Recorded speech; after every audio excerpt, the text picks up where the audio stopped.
우선 비정규직 근로자 입장에서 보면 뭐 4년 하니까 그래도 4년은 고용이 안정되니까 좋지 않느냐 이렇게 생각할 수도 있지만 그 대신 비정규직 숫자가 확 늘어나고 정규직은 줄어드는 것이죠.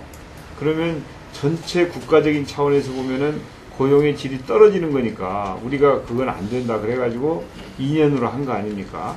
근데 지금 그것을 이제 우리는 2년으로 하고 어떻게든지 정규직 전환하기 위해서 필요하면 국가에서 좀 도와주면서까지 정규직 전환을 유도하자고 하는 것이었는데 그래가지고 예산도 만들어 놨는데 그걸 이 사람들이 집행을 안 하는 거 아니에요.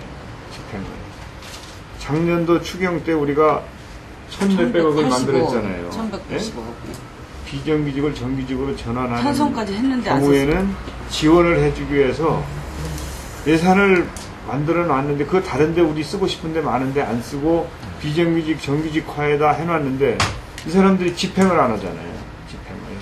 그러니까 이 문제는 하루아침에 될 수 있는 문제는 아니고 하여튼 우리는 지속적으로 비정규직은 숫자를 줄이고 지금 국제 기준이라는 게 있어요. 이것도 국제적으로 노동자가 100만이면 그 중에 한 70% 정도는 정규직이고 20-30%가 비정규직인 게 국제적인 평균이란 말이에요. 근데 우리나라는 비정규직이 반절이고 정규직이 반절이니까 전체적으로 고용의 질이 너무 떨어진다. 그러니까 비정규직 숫자를 늘리는 제도는 우리는 안 된다는 게 우리 당의 입장인 것이고 이 사람 현재 집권하고 있는 세력들은 비정규직 숫자를 늘려서 회사의 부담을 덜 주면 그게 경제가 좋아지고 이 기업이 경쟁력을 높이는 거다. 이제 근본적인 철학의 차이가 있기 때문에 이제 우리하고 저들하고 계속 그 정책 대결을 해야 되는 이제 그런 형편인 것이죠. 그래서 KBS 문제에 대해서 그때 KBS가 그 비정규직법 우리 문제될 때 비정규직 대란이 일어난다고 하는 것을 보여주기 위해서 앞장서는 거 아니에요, 그때? 그런데 비정규직 대란이 안 일어났잖아요. 네? 그렇지만 지금도 하여튼 비정규직 근로자들이 2년 되면 해고되고 또 다른 직장을 찾는데 어려움이 있고 그래서 그 고통이 크다는 것은 우리가 잘 알고 있고 그래서 이제 오늘도 여러분들하고 좀 그래도 좀 대화도 하고 해서 우리가 할 일이 무엇인가를 좀 찾아보기 위해서 나온 것이죠. 2006년도에 이제 비정규직법이 만들어질 때에 비해서 지금 평가를 해본다면 미흡합니다. 그때보다도 일부는 개선됐지만은 그거 가지고는 비정규직 문제 해결을 근본적으로 못한다는 게 저희 공통된 인식입니다. 지금 어제도 우리가 회의를 했습니다. 이것은 대단히 심각한 문제다. 우리 인식은 비정규직에 대해서는 정당뿐만이 아니라 모든 사회 계층 사람이 다 인식을 해야 돼요. 예를 들면 기업가들도 먼저 내세우는 것이 우리 회사에서는 비정규직을 제일 먼저 줄여나가겠다. 이런 걸 내세우고 그걸 평가를 받아야 돼요. 그러니까 한정 KDN 사장 그런 분은 우리 한번 당에서 한번 초청해서 그런 분들은 우리 정당에서 꼭 민주당이 아니라 국회에서 상을 주고 평가를 해주고 그런 사람들을 이렇게 띄워주고 분위기를 만들어 가야 되는데 제가 볼 때는 비정규직 문제 고민을 이렇게 하면서 이건 어떻게든 줄여나가야 되니까 우리가 25% 수준까지 낮춰가야 됩니다. 우리 목표는 무조건 25%입니다.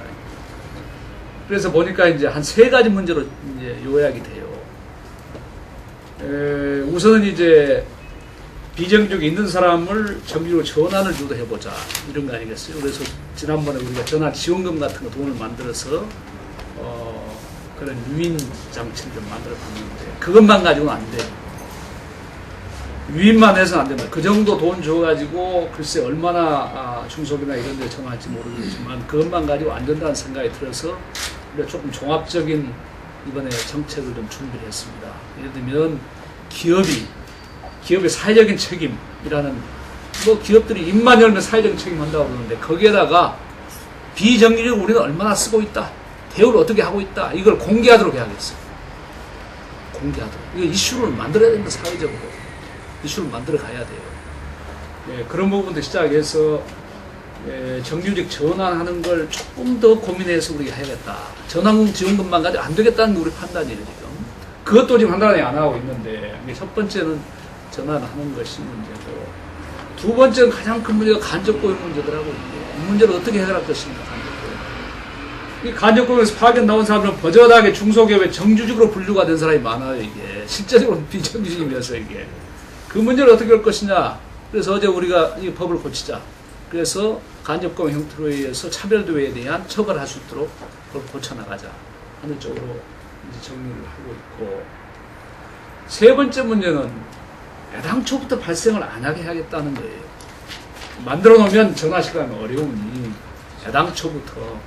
그러면 지금 얘기하신 대로 사용 사유 제한 얘기가 나옵니다. 사유 제한을 이제는 2006년도에는 그런 부분을 우리가 사실 받기가 좀 어려운 부분이었어요. 여러 가지 형평상 균형을 맞추는. 지금은 이제는 우리가 정책을 선택해야 돼요. 훨씬 이 문제가 좀 비중이 있기 때문에 사용 사유 제한을 우리가 법적으로 검토할 때가 됐다. 는 쪽으로 저희가 의견을 모아서 입법 작업을 할 겁니다.